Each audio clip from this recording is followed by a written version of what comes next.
Welcome to the Learning Project Network, where we learn through stories to make a change.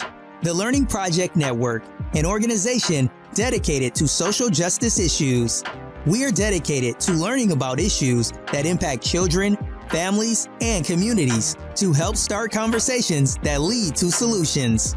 We believe that through storytelling and peer support, individuals can better understand how experiences lead to outcomes.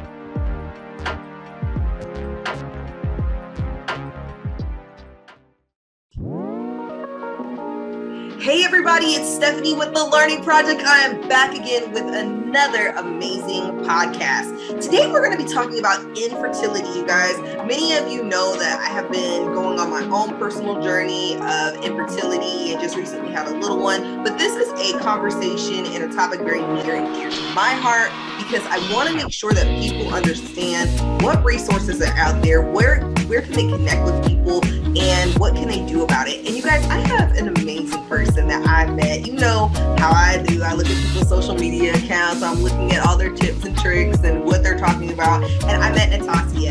Let me tell y'all, welcome Nattassia to the Learning Project. I was just like so loving your content, and I was like, I gotta have you on to meet my people so they can get connected and they can learn more about resources around infertility. And so we're going to be talking about your top 5 infertility tips today. So welcome. Yes, welcome everyone here. Thank you, Stephanie, for having me. I'm so excited to be talking about this. I'm actually going to be talking about the 5 tips to help to increase fertility as far as egg quality is concerned. Yes. And it's not that different from increasing overall fertility, but I definitely want to highlight egg quality and just how important it is.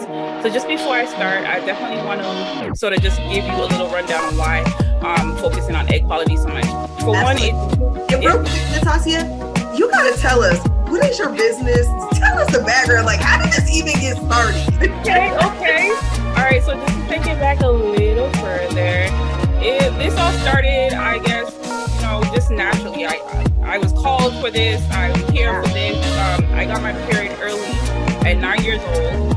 And so that kind of blew me out of my childhood state, my childlike state, and put me into this world of womanhood. And, it was a very traumatic sort of experience for me.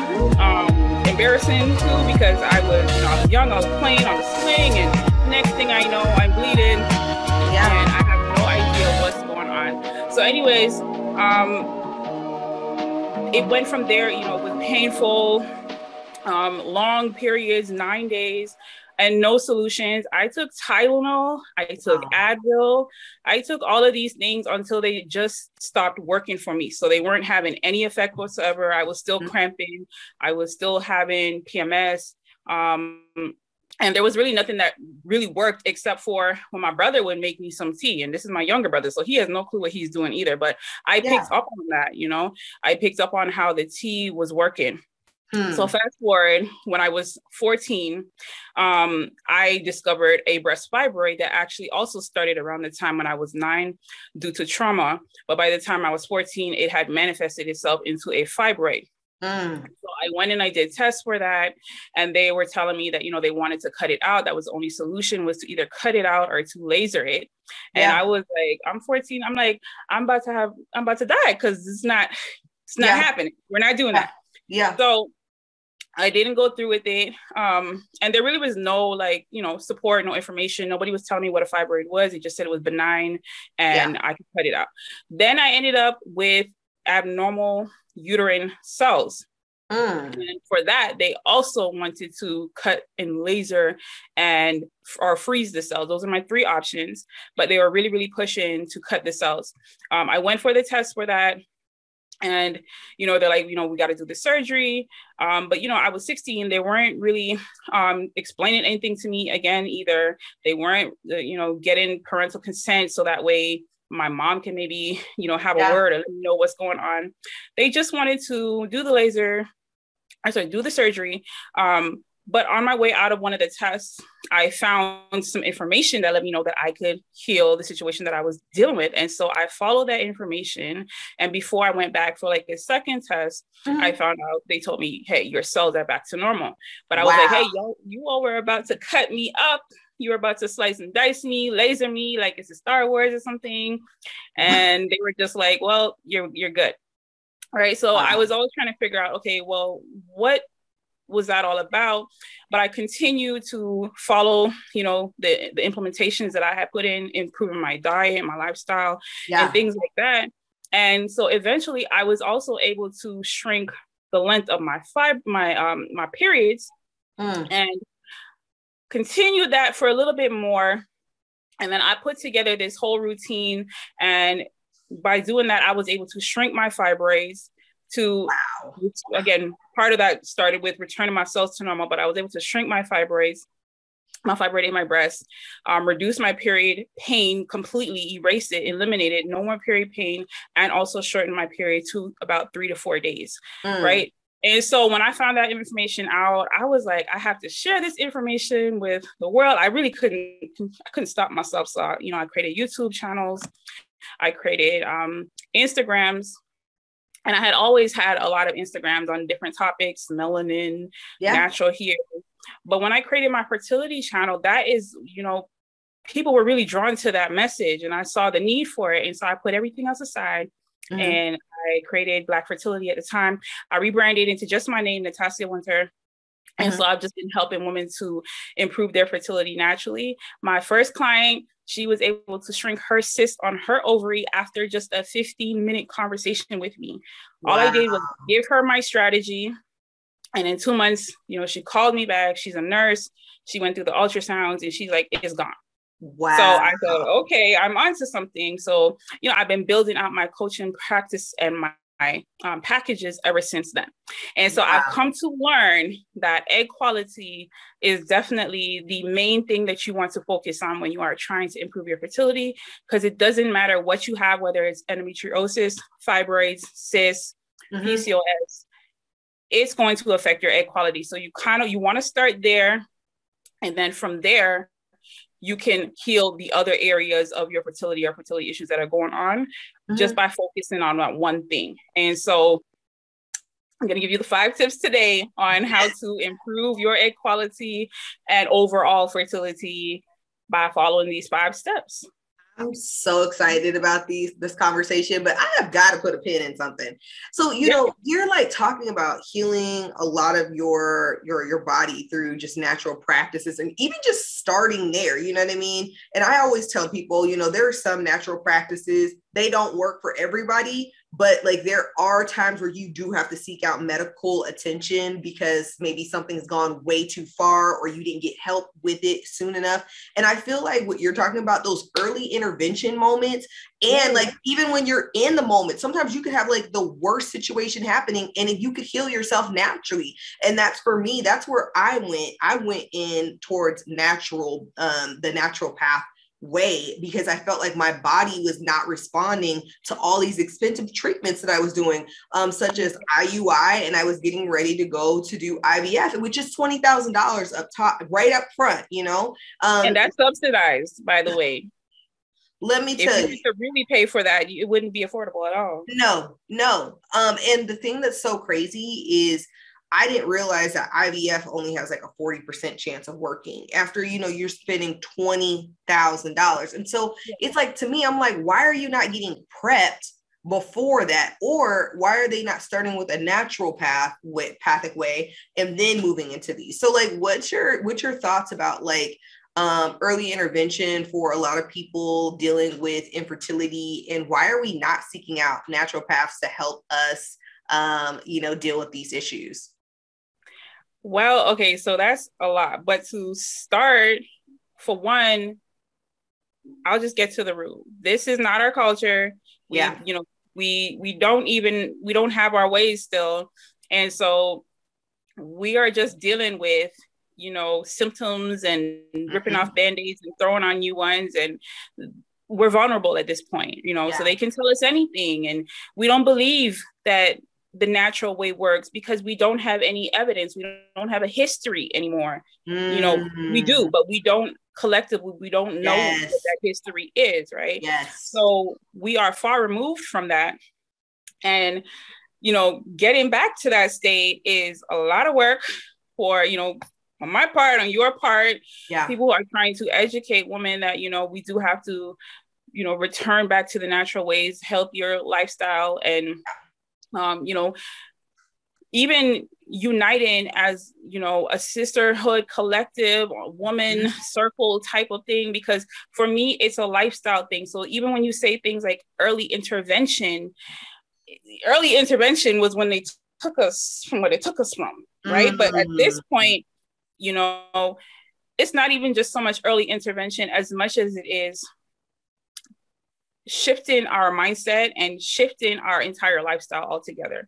Because even if you do early intervention, your early intervention is only going to go so far if you return to what has caused the problem in the first place. So the diet, the lifestyle, the mentality, you know, the stress factors, the toxins and so forth, those are going to still be there. And if we return and indulge and, you know, fully return to that, you know, you're going to have things like secondary infertility, you know, tertiary, and continue. So ultimately, it really does sort of boil down to day-to-day activities and how this compounds over time. And us sort of acknowledging that, you know, the lifestyle, there's a major lifestyle factor. The good thing is that we do have control over it. You know, we do have a locus of control when it comes to our lifestyle and what we do to, you know, improve our fertility and the choices that we make. You know, there's even some things you can do just to, if you don't like one particular thing, if you don't want to exercise, if you don't want to do certain activities, you can offset that with other things, right? So there's a lot of room for flexibility. There are a lot of options. I would say there are more options the natural way than there are, you know, the route that they give us, because the route that they give us is a very narrow route.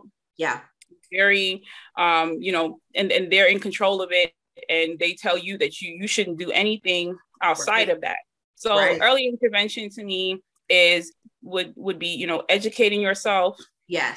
Sharing information like this, and would be returning to more natural ways, you know, ahead of time. Especially if you're a woman that already is dealing with fertility issues, early intervention is what you do now to ensure that your daughter and your sons are not dealing with infertility and are not dealing with subfertility. That's early intervention. Y'all, if you're not watching the video right now, I am losing it. Okay, you just really redefine what early intervention is. Okay, so let me break it down for y'all if y'all didn't hear it in the back. Okay, and for those that if you know somebody that needs to hear this conversation, do not send them candy, do not send them flowers. You know my motto: send them a podcast, send them something that can fill their mind, body, and soul. So let me just go back here. Okay, early intervention is education. Like when you just said that, like that hit home, because exactly what you said, you started your cycle at 9. I also started my cycle at 9. And I remember going through, we had a sex ed for 6th grade or 6th grade, or was it 4th grade? No, we didn't start till 6th grade. So I hadn't even started it. And so I remember when I started my cycle, my mom had to come to me and talk to me about what was going on, how everything was working. I didn't understand it. But a lot of times our mothers and their mothers and their mothers and fathers too, people who have fathers that are raising them, they don't even know anything about women's body. All we know is you are bleeding, you're going to bleed for 7 days, wear a pad, take some Tylenol. But like, what is really happening with the body? And what do we need to be feeding our body during this time, right? And what is our body saying to us? You know, there was like a podcast I did a long time ago, and this lady was talking about your body speaking to you. You know what I mean? Every pain, every moment, every tweak, everything deals with your body talking to you. So tell us, let's jump into your tips. Like, what are people's body telling them about their egg quality? I'm just so excited. So talk to us a little bit about this, and where do we start? Okay, well, to start, we have to look at egg quality as a very, very magnanimous, I'm making up a word here, because just how big of an event it is to produce an egg, to produce eggs, not just one. These are the biggest cells in the body. They take a tremendous amount of energy, and we cannot just be expecting our body to produce a whole egg that turns into a whole baby, you know, that takes 9 months. You know, that should tell us something. This is a long process. This is a process that requires a lot of energy, a lot of stored energy, a lot of nutrients, a lot of self-love, a lot of self-care. So egg quality, you know, and the eggs, they take minimum 90 days. Wow. 90 to 120 days to produce, to go to ovulation, from the time that they are awoken out of dormancy. Okay, so we're born with about 2 million eggs. By the time we hit puberty, there's about 1 million. I could be getting my numbers a little off. You're on the right track. Yeah, and then it declines. You know, every month you lose about 1,000 eggs. So your body's constantly losing energy in the production of these eggs. And then when you get your period, you're losing more energy. And don't let you have you know, conceive, not to say don't let you, but like, let's say a woman does manage to conceive, but then she has a miscarriage. That is more energy, you know, more nutrients that have been siphoned from deeper storehouses. And if you just go right back into trying to conceive the month after you have miscarried, the second month, third month, you're dealing with, you know, you might get a little kickback from your eggs, maybe having some supply, but after about that third month, now you're back in sort of the red zone. You have to constantly be replenishing your body with the things that it needs. And if you're having like if you're cramping when you are having your period, you can consider that a headache of the womb. Like, that's my take. Because when your brain, I never even thought about that before. Right. When you have a headache, and you know, when you have a headache, you take rest. You stop what you would hope to stop what you're doing. You know, you might try to take some Advil. That's only going to last so long. But, you know, for me, what I do if I have a headache, I go to natural herbs in the natural route. And I try to make sure I don't eat certain things that I know are going to be triggers. When we're dealing with headaches, when we're dealing with cramps, it's pretty much the same thing. You have to know what your triggers are. You have to supplement your body with the right nutrients like magnesium and vitamin A, because a lot of times if you're having cramps, you're lacking in those nutrients. So that's one thing you can do. But I would say one main thing to do, if you don't know anything else, is to just reduce inflammatory foods. Okay. Inflammatory foods such as bread, pasta, such as processed foods that are man-made, you know, some of them genetically modified, but even some natural foods may cause some inflammation in the body, such as foods that are high in starch. You know, reducing these from your body, that's going to help to cut down the inflammation. And it's really interesting. It's because, you know, we try to look at like our organs and our body as different and separate, but just like you would have a headache, okay, a headache is also caused due to inflammation in instances. So, you know, the body, it pretty much, whatever organ it is we're dealing with the same thing. We're dealing with inflammation, we're dealing with poor nutrients, right? But when you're producing your eggs, when you're trying to build better egg quality, you want to avoid the inflammatory foods. And especially for Black women and Black people in general, you know, we are allergic to dairy or lactose intolerant a lot of times. And so, you know, cutting out dairy and seeing how your body acts, how you feel after that might be a major boost just for you, you know, being someone who may be lactose intolerant.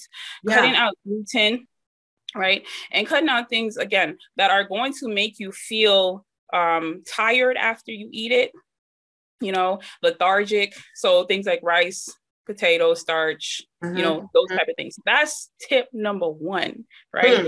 Is to go through your house, and I would say just throw the stuff away. Yeah. You know, ideally you want to stop buying it, because that is the biggest trigger. If you go to the grocery store and you bring this stuff home, you're going to want to justify why you paid for it by eating it. Mm-hmm. If you bought it for someone else in the household and they're eating it in front of you, you're used to eating it, and you don't have a strong, you know, resolve as to why you're not going to eat it, you're going to consume it. Okay. And then you're going to feel guilty after it. And what's interesting is that some of these foods, they can kind of make you feel, you might actually feel the feeling of guilt. Like if you eat too much potatoes or too much chips. I know I used to feel that. I didn't understand that. I didn't know, why do I feel guilty for eating 2 bags of chips in the parking lot? It be like that sometimes. You be like, you know what? I'm about to eat all these chips. I don't even care. So I would say to, you know, write down right now, what are 5 foods that you know that are inflammatory? Write them down. So that way you're being conscious that, you know, you're going to make a decision to reduce and limit these foods out of your diet. Yeah. So that's just one that I would definitely recommend. Did you want to ask anything else before I moved on to number 2? So I want to just say this, because so many people, like, okay, when I think about myself, I had gestational diabetes when I was pregnant. And a lot of this diet stuff, they're like, you need to eat, you know, a lot of protein. And immediately people think about the cheese and the dairy because it's just like an easy place to go. What is like your tip on when you're trying to cut dairy, when you're trying to cut those things? What can people go to that will fulfill that, like that urge or that want of dairy? Okay, well, dairy, one of the reasons why you're addicted to dairy is because of casein. It's like an enzyme. Casein is in the cheese and the dairy, and your body is it's very addicting. So that's the hardest thing for a lot of people when they're becoming vegetarian or vegan even. So even if you're trying to cut dairy, you know, for reasons that are not related to health, if you're just doing it for moral reasons or just because you just don't feel like it, dairy and cheese usually is the hardest thing, and it's because of the casein. What I do, or what I suggest that you try to do to overcome that, is you have to replace dairy and cheese with foods or seasonings that produce a flavor combination that is called edamame. No, not edamame. Hold on. Hold on. Umami. Yeah, I was gonna say, okay, I knew what you were talking about. Edamame is the beans, y'all. Edamame. It's okay. I'm now not edamame. Those are not good though. They good. But yeah, umami. So you have to produce like a umami flavor. So we're talking about a flavor that is deep, that is rich, and like you really feel it to your soul. So we're talking about seasons like cumin, turmeric, you know, onion powder, garlic powder. It has to have the flavor. These are seasonings that they put in cheese. If you think about it. Things like nutritional yeast. Yes. These are what they put in cheese. So you can do away with the dairy by just going for the seasoning. And it's the same thing pretty much. I also would suggest with women, like if you have like an addiction to smoking cigarettes, go and look up the ingredients in the cigarettes that you smoke. You might find things like rosemary in the cigarette, I'm not branding or anything, showing the brand, but you know, they have there's essential oils in cigarettes. There are other herbs in cigarettes. So if you are you know, having those things going in your house and eating those things, you may be able to curb your addiction to it. I love that. So what I did with my addiction to chips is I started slowly replacing the amount that I bought and replacing it with apples. So, you know, if you can't go cold turkey, you do have to wean yourself off of it. So that's what I would suggest. Cook foods that are really, really flavorful. Okay. And I have noticed that some women, they don't know how to cook. Right. So, you know, look up recipes, okay, of foods that are very rich. So foods that maybe come from the islands, you know, they're very flavorful. And that's what I do. And instead of dairy, like if I want milk, you can make your own milk with almonds, soak them overnight, and then blend them up. I don't know about these almonds here in the States, but where I'm from, you could soak the almonds and the skin will pop off. Right. Give us step two. So step 2 is to practice moderate exercise. Okay. Right. Give me 1 minute, because this gonna go left. All right. Okay. So give us tip number 2. So tip number 2 is to start practicing moderate exercise. So I really should make this tip number 1 because it's the one that gets the most resistance, right?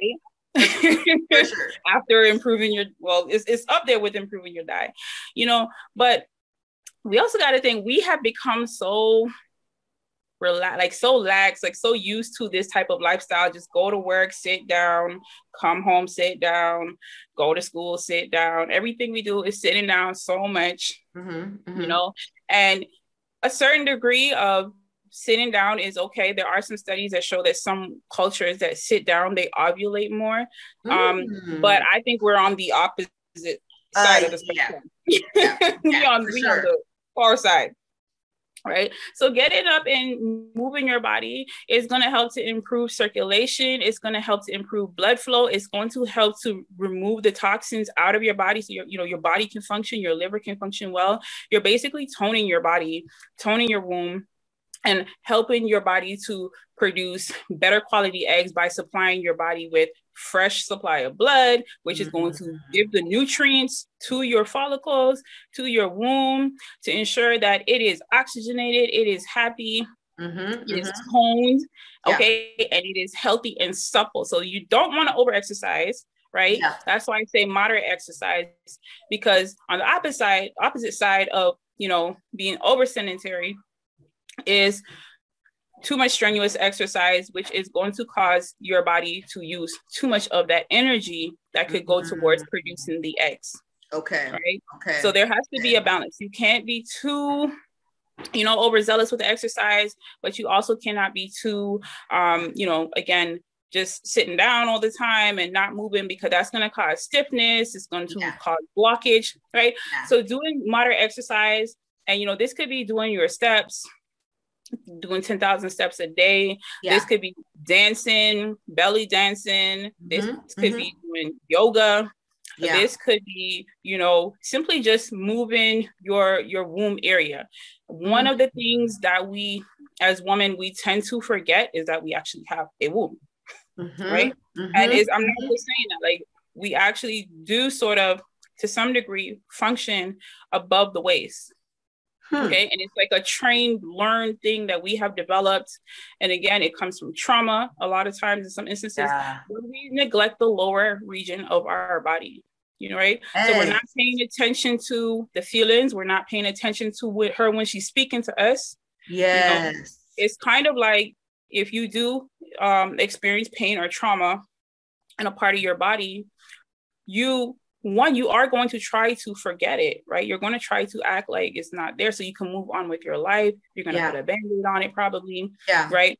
And if, as women, we get our periods every month, and if that's painful and that hurts you every month, on a subconscious level, you're probably going to start to, distance yourself from this place that is causing you trauma and pain.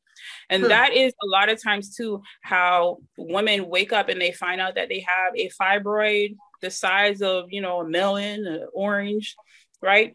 You can feel these things. So the only reason why it can grow that fast and you're not paying attention to it is because you're not touching your body, touching your womb. You're not moving your body in certain ways where you could feel, oh, there's something off there, right? Because we could feel different things in our body. Yeah. And, these fibroids, they're pulling nutrients and sucking nutrients. So the only way we're not feeling this and not noticing this is because we're shutting down certain connections to that part of our body, whether we're doing it consciously or subconsciously, or whether our body is cutting off itself from the blockages that are happening. So let's say there's scar tissue happening. Now your nerves are probably not going to be functioning well because there's scar tissue. So you're not feeling what's happening on the other side of the scar tissue, right? And so that can prolong and persist. But when you're moving your body, you're keeping that channel that energy flow open, right, to help to produce the oxygenation, which is going to help to remove a lot of inflammation in the body, a lot of stagnation in the womb, in the uterus, right? And we also can't forget the liver as well. Our liver also needs to be toned, so that way it can help to remove the excess estrogen and hormones and toxins as well. Yeah. Right. So doing that, and then again, it's also going to help you to become more relaxed, so that way your cortisol levels are not so elevated. Yeah. But again, you don't want to do too much exercise, or you're going to increase the cortisol levels, right? So you want to balance it. One of the best ways to do this is to do yoga, right? Or again, some other type of sort of sensual movement or flow, like Tai Chi, or pelvic tilts, right? Where you're tilting your uterus and things like that. So there, definitely some moderate exercise, nothing too strenuous. The only other thing I want to say about that is that if you are already an active person, right? If you are already sort of, not super athletic, but you move around a lot, you may have to bump it up even more. So let's say you're pretty active, but you're maybe just a little bit overweight, but the weight's not going anywhere. And the only reason I bring up weight is because estrogen is stored in our fat cells, right? And so if you have an issue like fibroids or something that feeds on estrogen, one way to help to reduce that is to minimize, the fat cells in your body. So let's say you are a little bit active but you are maybe a little bit chunky, like myself right now. You want to do some more. I'm on that weight loss journey right now. I'm like taking in everything you're saying right now, because I'm like blown away, because you hear certain things, but you don't get the explanation. And I go back to early intervention, which is that educational piece. And you don't think about, oh my gosh, like how much trauma has been impacted from the waist below. Like, do we just, are we really just out here just ignoring our bodies like this? We absolutely are. It's like, when you're saying this, like, I'm in such shock, like, because I'm thinking about how many women that I've talked to and worked with, and I'm like, this is what's going on. This is the reason why we've got to do what we need to do in certain areas, but we don't do them because we're not connecting with the whys, and we're not understanding what we really need to do to get out of this situation. Right. I'm like blown away. But go ahead. I'll give you an example of just like how we are ignoring it. When I went on a trip into Jamaica when I was around 9 years old, which again, a lot of my issues, I feel like they did stem from the time I was 9. When I was 9, I got hit in the breast by, like I said, it was caused by trauma. I got hit in the breast. By the time I was 14, it manifested into a fibroid. Okay. Mind you, it was causing me pain, this whole time. Right. And I was not really paying that much attention to it. I would massage it every now and then, but I wasn't doing anything. I was young still. So, you can't really, I don't know, there was something you could do other than what they were telling me to do, but I was like, no, I'd rather not. Right. But when I was also 9 years old in Jamaica, I was riding a bike that had no seats.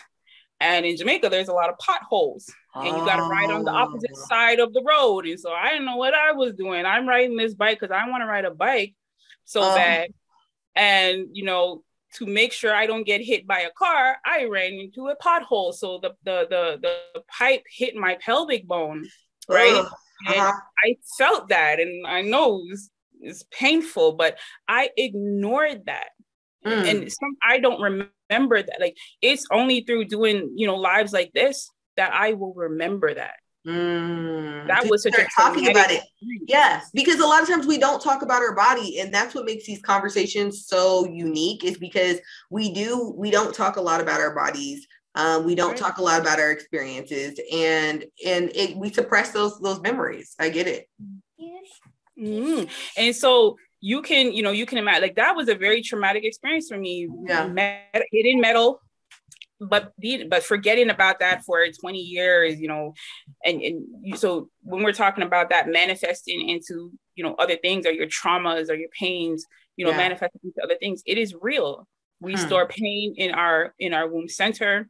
Yeah. We release it. We have to release it, and we have to be proactive about releasing it, not waiting for something to happen. Right? Not doing it only because we want something out of it. Yes. That's what I'm trying to get women to be. When I first started, I was like, hey, all this fertility information for everyone. Blah. They're like, I'm not trying to have a baby. I'm not trying to get pregnant. I know. Blah. I'm like, you don't have to be pregnant to do this stuff. You don't. No. This stuff. Right. Fertility to me is life. Like we need it. You have to do it. You don't have to. You know what I mean? It's life. Yes. If we are not fertile, we are not here no more. Wow. It is the it's the core. Part of our being. Is quintessential to us existing on this planet. We must maintain fertility. Yes. And you're having fertility issues and you have to go to an IVF clinic. That means your child has to go to an IVF clinic too. What pattern or what cycle are we? What's happening down the road? Yeah, and we don't talk about the generational infertility and how it impacts the next generation and how it impacts your child. So I'm really glad that you brought that up, because we have to re-educate ourselves about our body and how we treat our bodies and what we do when our bodies are calling for help. Which step 3 for you? What's the next step? Step 3 is to consider herbal supplements. Okay. Right. Okay. So definitely you want to go to your diet first. You want to be consuming the plant-based proteins, which are really, really more beneficial for improving egg quality and fertility than animal-based proteins. And studies have shown this. But outside of your diet, you definitely want to top up on some other things, because, again, the foods that we're eating, a lot of it is genetically modified. Even if you go to the store and you buy the most organic fruit or vegetable, it's not the organic fruit or vegetable that our grandparents used to eat. Okay, so give us tip 3. We talked a little bit about it, but let's dive into it. Okay, so tip 3, definitely. So did you get that in the recording though?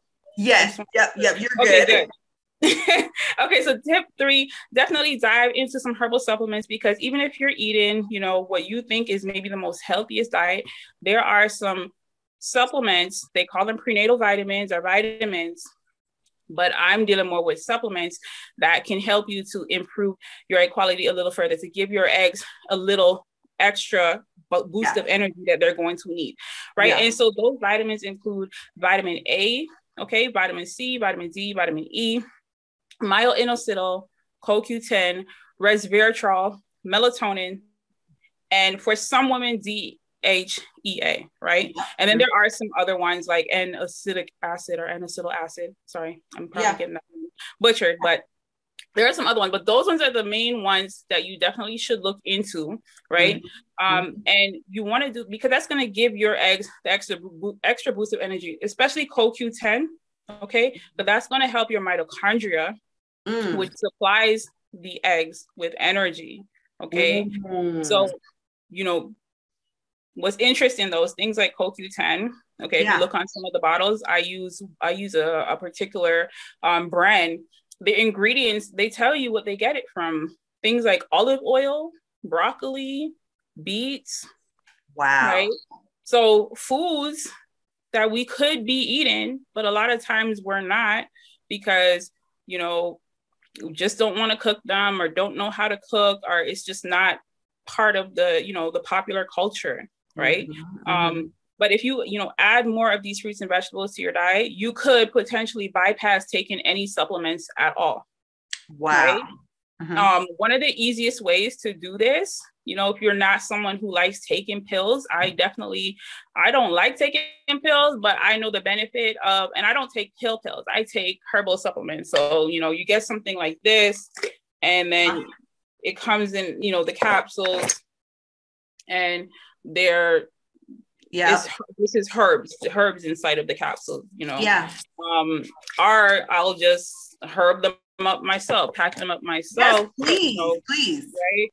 And of course, the more colorful, the better. Right. But those are the things I prefer rather than telling women to take prenatal vitamins in a lot of cases, because you know, with these, you know, it's food, you know, it's coming from a food source, right? And then you build a better connection to the pill or the you know, the supplement you're taking and where it's coming from. So let's say you don't have, you know, something that has vitamin E in it, but you begin to understand that you can get vitamin E from things like sweet potatoes and from red bell peppers and things like that. Then, you know, on those days, you could just eat you some more, you know, bell peppers. Right? But definitely considering improving your diet with some supplements, right? Then you know, we have things like vitamin D. Why do we have to take vitamin D? We get that from the sun, don't we? Right, but you're oh my goodness. Not if you're not going outside. That part. Right? And then, you know, they also say melanin women need more sunlight. We need more vitamin D. Yes, because I have to get vitamin D shots because I don't go outside very much. And I was like, this year has been like, I've been trying to take a walk every day. Like, even if it's snowing, it's raining, whatever, like get out there and get in that sun, because it is crucial to me, you know, keeping my vitamin D levels up.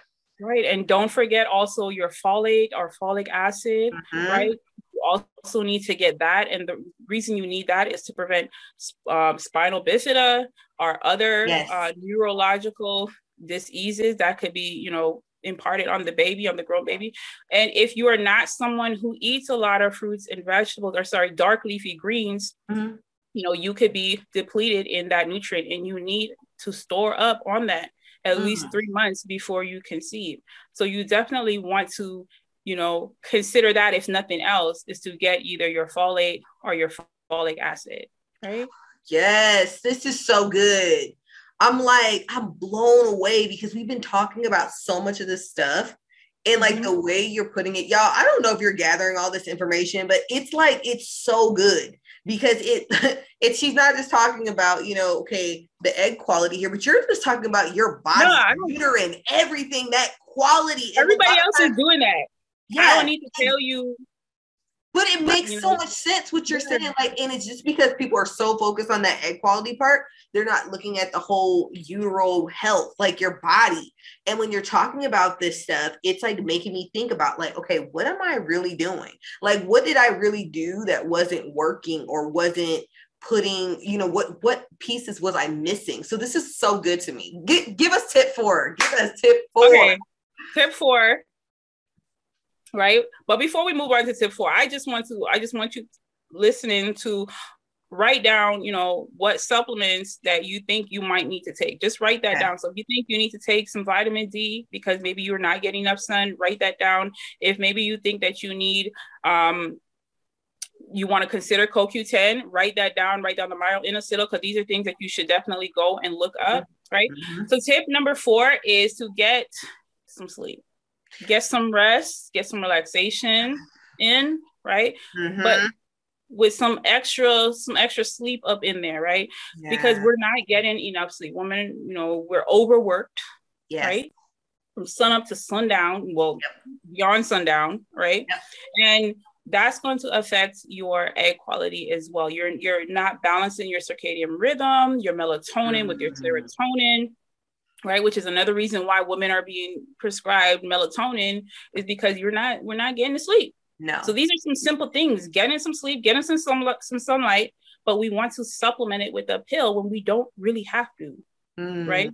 If our lifestyle sort of more reflects where we really want to be, we want to be fertile, but our lifestyle is saying, I am a robot. Wow. Say that one more time for somebody. We want to be fertile, but our lifestyle is saying, I am a robot. Not even I'm a man. We're beyond trying to be like a man at this point. We are beyond that. Truth. Okay. Truth. We're at the point of, I am just a robot. I am here to work. And, you know, forget the lower half of this robot body. You ever seen the robot? They just have the top half of the robot. Yeah, like, and we're about to be replaced at that point. So we're not even the most effective robot, but you know, we have to reclaim our, you know, our femininity, reclaim our just connection with nature. Yeah. Right. And allow ourselves some simple things like sleeping, like getting 8 hours of sleep, turning off the TV, the phone at 10 o'clock. Okay. And getting a full night's rest till maybe 6 in the morning. Right. I think that's 8 hours. Right? The only thing with that, you don't want to go beyond 8 hours. You don't want to start sleeping for 9, 10, 11, thinking that that's going to help you either, because that can actually have the reverse effect, the more negative effect on your egg quality. Wow. So you want to keep it within the 6 to 8 hour range, right? And there are some ways to help you to do this. You can put a red light filter on your phone. I have one. When it gets to a certain time of night, you could set it, program it how you want it. When it gets to like 8 o'clock or something like that, whatever you set it to, your screen will have a red hue over it. And that red hue is supposed to help you to sleep better. I've definitely noticed the difference. It's supposed to help you to sleep better, get better, longer sleep, more, you know, REM type of sleep, rather than the blue light. So if you have anything with like blue light in your room, which I do, I just bought this ring light. And I've been using it, but when it's plugged in, it has a blue. I'm like, why would they put a blue light? But removing any type of blue light from your home, and blue light, it doesn't have to like be blue. Like it comes from your phone screen. Blue light comes from your phone screen, your computer screen, your TV screen. So you ideally you want to remove these devices from your room. Yeah. I would even go as far as to remove any electronic device from your room that you don't need, because they give off vibrations and frequencies. And, you know, as you become more in tune, right, by cleaning up your diet and, you know, doing exercising these things, you're going to start to feel those vibrations, and they're going to become annoying, and they're going to disturb you while you're sleeping. So even if you're not fully conscious of them now, I used to unplug my fridge and my stove when I went to bed. I would hear the fridge. She said, right? Don't go that far. She said, no, not today. I'm going to bed and I'm getting sleep. Right. So, you know, reducing the blue light, doing the exercising in the daytime, which is going to help you to get better sleep, you know, that's going to help as well. And just doing it, that's going to help with your hormonal balance. It's going to help with your stress levels, going to help to regulate your hormones to ensure that, you know, they are producing. You need sleep for your hormones to produce. You need sleep for the cells in your body to replace themselves. Okay. Especially when they become damaged. One of the main reasons too, that we have things like fibroids and endometriosis and things growing in our womb that are not supposed to be there, is that they are growing on cells that are damaged. When I received trauma to my left breast, that damaged tissue now became keloided, scar tissue. It starts growing, it starts calcifying because it is damaged tissue. So the same thing can happen with our womb. If we're not getting enough sleep, if our body cannot protect, if it cannot replace these cells, it just sort of puts a layer of skin over tissue over it, right? But that can cause pain, that can start to grow, that can start to proliferate, like in the case of endometriosis, right? So the sleep is going to help your cells to replace themselves, to renew themselves, right? And to heal when if there is any damage. So sleep, that's just if there's trauma. Outside of that, sleep is good for, again, hormones, producing hormones, maintaining your, regulating your stress levels, making sure that is not out of whack, and throwing the rest of your hormones back off again. And again, just keeping you more in a at ease, you know, state of mind. So when you are awake, you are alert, you are making conscious decisions. Okay. If someone is telling you surgery is the only option, you might actually be able to think about it. But if you're in pain, if you're tired, if you're groggy, if you're just trying to get in and get out, you might go along, you know, with anything, right? So just be conscious of, again, how much sleep you're getting. Make an effort to get some sleep, set an alarm on your phone. I do that. I set mine for 10 o'clock and try to stick to it, right? for at least 90 days. At least try to improve all of these tips I'm giving you. Try to do them for at least 90 days. I love that you're talking about, I never even thought about a 90-day calendar for sleep or like rest. Like I'm like blown away by this conversation because I never thought about that. Like, what are we really doing? How intentional are we being about resting and about, you have to be more intentional now because they're coming up with more social medias that are demanding of your time more. Just even, the social media that we use every day, they want to keep you on there. Yeah. Right. They want to keep you on there. So that's just social media. That doesn't include, other demands and other things that you have to do throughout the day. You need to take a break from these things because they're cutting our fertility. They're cutting our lifespan down. Yes. Oh, wow. Right? This is so good. This is so good, Nattassia. Like, it is making me do some serious inventory on myself right now. Like I had to, like, when you were talking, I was thinking in my head, like, am I setting myself up for round 2 of infertility? Like, what am I doing? That I let go of a lot of stuff, right? And I was like taking a lot of naps, resting, going on walks, doing a lot of leisurely things, right? And now, now I'm like, okay, I've had my baby. I'm good to go. Like, I can just, do whatever, eat whatever. I could have, blah, blah, blah. I didn't even drink coffee. I just started drinking coffee again. And I'm like, no. You got to make sure you maintain this as a lifestyle because your body was like, thank you for taking all that stuff out. Thank you for focusing on your true health. And so when you're talking about this is just like, it's hitting really to my core in such a personal way. What's tip 5? Like, where are we going with this? I'm so glad that this is, definitely ringing true for you and, you're getting some value out of this because again, we don't know what we don't know. Right. And we weren't taught this stuff, right? Tip 5 is to achieve hormonal balance, right? So just like you were saying is, not allowing these other things to creep up, the drinking, the coffee, the drinking, the smoking, the alcohol, the, eating whatever. And it's like, okay, you can do whatever you want with your life, right?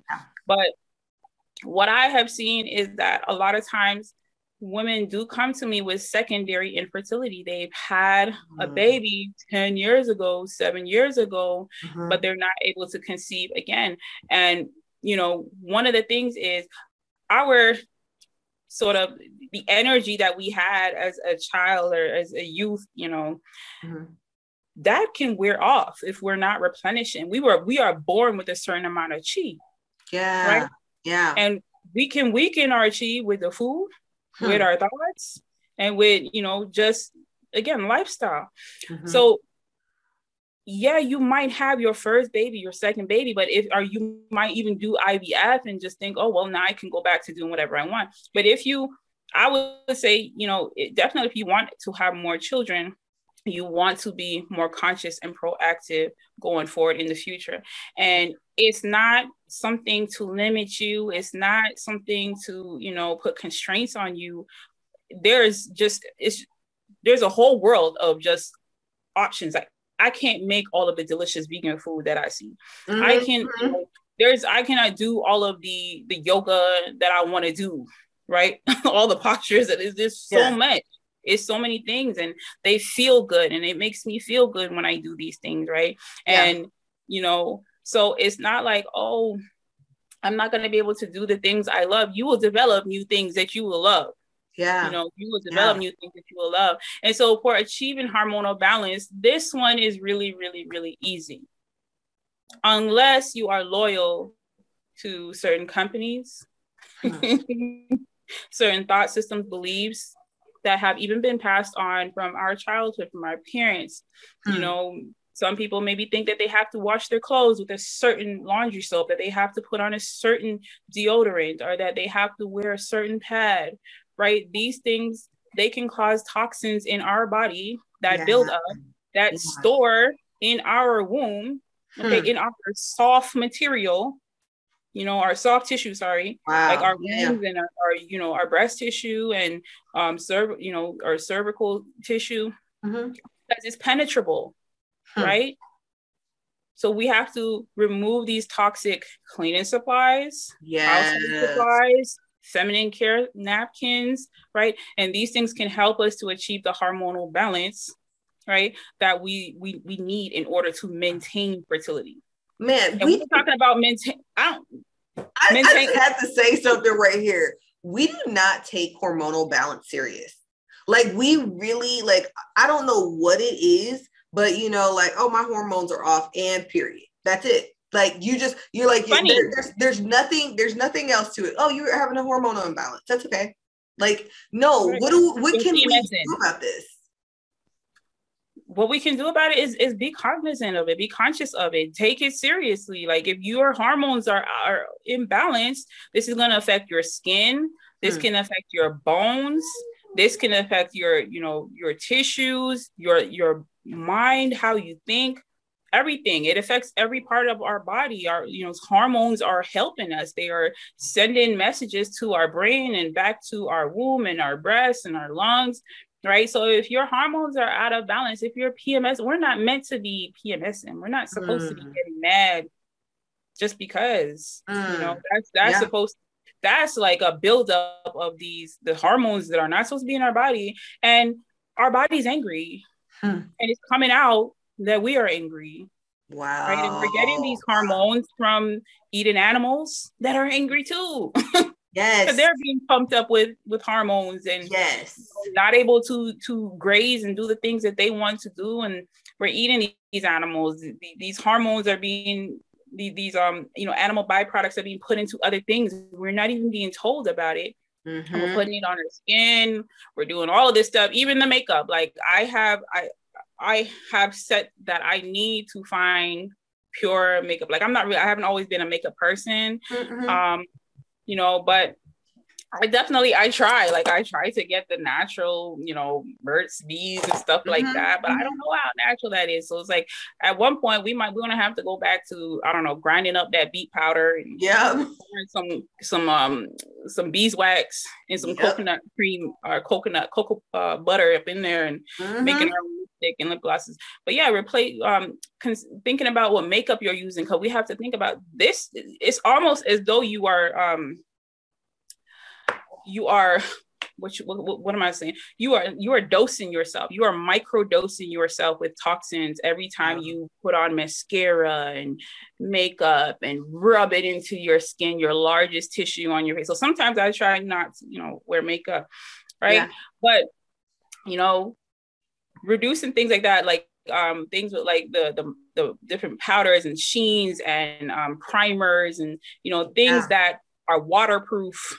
Okay, these things are not meant to be on the body, in the body, nail polish, you know, so you really do have to consider minimize it. You know, I'm not saying that you don't ever wear it, you know, it's up to you what you want to do with your body, but try to maybe keep it down to special events. You know, if you put it on, take it off after a period of time, wash your face, wash the makeup off, you know, replace your cleaning products with the ones right beside on the same shelf now, because they're in the same shelf now. Before they used to have this stuff on different shelves. We have no excuse now. Take 5 steps and pick up the, you know, I'm sorry, but pick up the pure dish soap, pick up the, you know, the laundry soap that doesn't have, it's not so heavy, right? And so those are my 5 tips for you today, right? And just to go over them, it is to reduce inflammatory foods, to practice moderate exercise, consider herbal supplements, and to get some more sleep, as well as to achieve hormonal balance by reducing toxins in your household, in your makeup routine, in your feminine care routine. Whew. You know what? You said something I never even thought about it, which is your self-care is killing your care. And like a lot of times, some of this self-care stuff that we're doing is full of toxins. And it's like, it makes me think like, okay, how much are we actually putting in our bodies? And like you said, it's not to like say, don't go get these things and not to do these things, not to wear makeup, not to listen, I'm gonna drink a cup of coffee every now and then. Y'all, I ain't gonna, don't be looking at me. Okay. You know, I like it. Okay. And I used to drink a lot of dandelion coffee, but as I'm nursing right now, they were like, it says on the, like, don't use this if you're nursing. And I'm like, okay, well then what am I doing here? I don't know. A lot of times they do have to put those warnings, especially on the herbs. They do put those on there for insurance purposes, right? So it's not necessarily that is, you know, bad, right? And you definitely go, you know, do your research if you need to do your research, consult with who you need to consult with. But that's, from my experience, what I have noticed, because I have taken some herbs. You are not, you definitely got, they got warnings on them. Okay. And all my babies are fine. It's, you know what, and I didn't even think about it like that. But, you know, you typically, like, you know, you go from one thing to another thing. And I think everything is just so, there's so many things, there's a lot of misinformation or information we just don't have so that we can make a choice and when we need to make the choices. And so I love this conversation so much. If people want to connect with you, want to get coaching from you, want to sign up for one of your programs, your amazing programs, or purchase one of your products, where can they go? Primarily, you can go to my website at nattassiawynter.com. I hope we can get the spelling for you. No worries. Right below, you guys, we're going to have everything, but I want her to tell us where to go. Right. You can go there. You can also go to my Instagram, which is also Nattassia Wynter. But I also have a program called Feminine Fertility Routine, where I go over all of these 5 tips and walk you through improving your fertility, your egg quality, by helping you to create a 90-day fertility routine that is flexible for you, that only has about 3 to 5 things. Okay. Diet, yoga, exercise, mindset, and self-care routines. So we're talking about some really fun, yummy, feminine things there. That's why it's called Feminine Fertility Routine. So if you're excited about that, or want to learn more about that, you can join my wait list for that to learn when I launch this. Okay, at nattassiawynter.com/waitlist, or you can just go to nattassiawynter.com/feminine fertility routine. I love it. Thank you so much for coming by. This has been so enriching. I'm like sitting here sipping on my tea, listening to what you're talking about. And it's just, you know, like that moment, you guys, you're just like this is a cleansing conversation. Like when we talk about January, setting goals, all of this stuff, like what are we really doing to set ourselves up for success? And February is coming up here, or if you're listening to this podcast, you're probably listening into it in February, unless you have the pre-release there. And this is all, you know, a lot of times February is about Black History Month. It's about Valentine's Day. There's a lot of different things, but the 2 areas that I really want us to focus in on is how do we bring self-love back? And which is understanding our bodies and putting the right things in our bodies. And I'm highlighting this month in February, Black disparities that are impacting Black health. And what you have spoken about is impacting so many people of color, and all people, really. It doesn't even matter. But again, we're putting a focus on this month. And my suggestion to you guys, you're going to hear tons of different stories. You're going to hear tons of different perspectives. And I always tell you guys, I'm bringing you all the perspectives, and you choose one that fits you best and one that you can relate to and connect with, and get out there and get the help and the partnerships that you need to build the right team around you so that you can really live your best life and be on that maximum health line that you've been looking for. A lot of times we're not taught this stuff, and when we're not taught these things, we're really making decisions that could be really impacting us in a negative way. And I want to bring all of the different resources to you on this platform, you guys. I want to thank you so much for listening and being here, you guys. I'm sending you all the strength and love. And until next time, see you guys soon. And Nattassia, girl, heart, love. And I have one more thing for your audience. If you want everything we talked about in a nice little 5-page guide, just go to nattassiawynter.com/egg quality for free.